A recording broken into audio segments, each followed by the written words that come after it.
നമസ്കാരം. വേദാംഗ ജ്യോതിഷത്തിലെ അമൂല്യമായ അറിവുകളും ആധ്യാത്മിക ജ്ഞാന ഉപദേശങ്ങളും പകർന്നു തരുന്ന പ്രശാന്തം ആസ്ട്രോ ചാനലിലേക്ക് ഏവർക്കും സ്വാഗതം. ഈ ചാനൽ ഇതുവരെയും സബ്സ്ക്രൈബ് ചെയ്യാത്തവർ ഇപ്പോൾ തന്നെ സബ്സ്ക്രൈബ് ചെയ്യുക. നോട്ടിഫിക്കേഷൻ ലഭിക്കുന്നതിനായി ബെൽ ബട്ടൺ അമർത്തുമല്ലോ. ഒപ്പം ചാനൽ ലൈക്ക് ചെയ്യുക, ഷെയർ ചെയ്യുക, കമൻറ്റ് ചെയ്യുക. കൊല്ലവർഷം 1199 എടവ സംക്രമം ആയില്യം നക്ഷത്രത്തിലാണ്.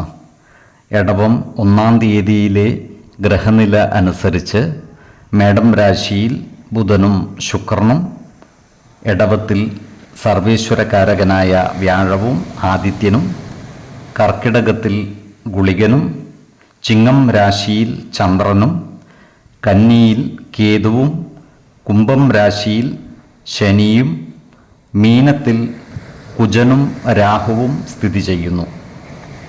പൂരം നക്ഷത്രത്തിൽ ജനിച്ചവർക്ക് എടവമാസം പൊതുവെ ഗുണഫലങ്ങൾ കൂടിയിരിക്കും. ഈ നക്ഷത്രക്കാർ ഏർപ്പെടുന്ന കാര്യങ്ങളിലെല്ലാം വിജയം വരിക്കുന്നതുമാണ്. ഇവർ ഏറ്റെടുക്കുന്ന എല്ലാ പ്രവൃത്തികളും കൃത്യനിഷ്ഠതയോടെയും സത്യസന്ധതയോടെയും ചെയ്തു പൂർത്തീകരിക്കുന്നതുമാണ്. അതുകൊണ്ട് തന്നെ ഇവർക്ക് മനസ്സുഖവും സമാധാനവും കൈവരുന്നതുമാണ്. ഈ നക്ഷത്രക്കാരുടെ കുടുംബത്തിൽ ഐശ്വര്യവും സമ്പത്തും വിളയാടുന്നതുമാണ്. കുടുംബ ജനങ്ങളുമായി നല്ല സ്നേഹബന്ധം നിലനിർത്തുവാൻ ഇവർക്ക് സാധിക്കുന്നതുമാണ്. ഈ നക്ഷത്രക്കാരായ കായിക താരങ്ങൾക്ക് കാര്യങ്ങൾ വളരെ അനുകൂലമാണ്. പ്രാദേശികമായി ക്ലബ്ബ് മത്സരങ്ങളിലും മറ്റു ജില്ലാതല മത്സരങ്ങളിലും സജീവ സാന്നിധ്യമാകുവാൻ ഇവർക്ക് സാധിക്കുന്നതുമാണ്. മികച്ച പരിശീലനത്തിലൂടെ അറിയപ്പെടുന്ന കായിക പ്രതിഭകളായി മാറുവാൻ ഇവർക്ക് സാധിക്കുന്നതുമാണ്. ഈ നക്ഷത്രക്കാർ മതപരമായ കാര്യങ്ങളിൽ പങ്കുകൊള്ളുകയും ഇത്തരം ആചാര അനുഷ്ഠാനങ്ങൾക്ക് നേതൃത്വം കൊടുക്കുകയും ചെയ്യുന്നതുമാണ്. ക്രിയാത്മകമായ പ്രവർത്തനങ്ങളിലൂടെ സമൂഹ മനസ്സിൻ്റെ അംഗീകാരം നേടിയെടുക്കുവാനും ഇവർക്ക് സാധിക്കുന്നതാണ്. എന്നാൽ ഈ നക്ഷത്രക്കാർ ആരോഗ്യകാര്യങ്ങളിൽ ഒരു പ്രത്യേക ശ്രദ്ധ പതിപ്പിക്കേണ്ട മാസമാണ് എടവം.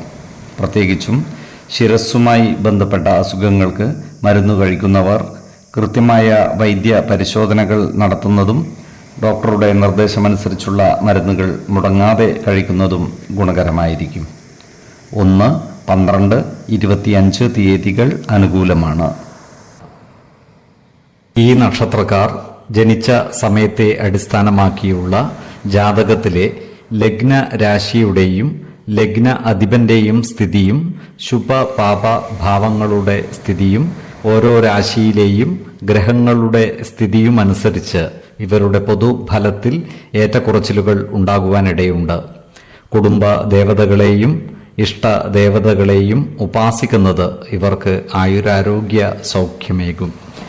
ഇഷ്ടദേവതാ മന്ത്രം 108 തവണ ദിനംതോറും ലിഖിത ജപം ചെയ്തു വരുന്നത് ഇവർക്ക് സർവ ഐശ്വര്യങ്ങളുമേകും.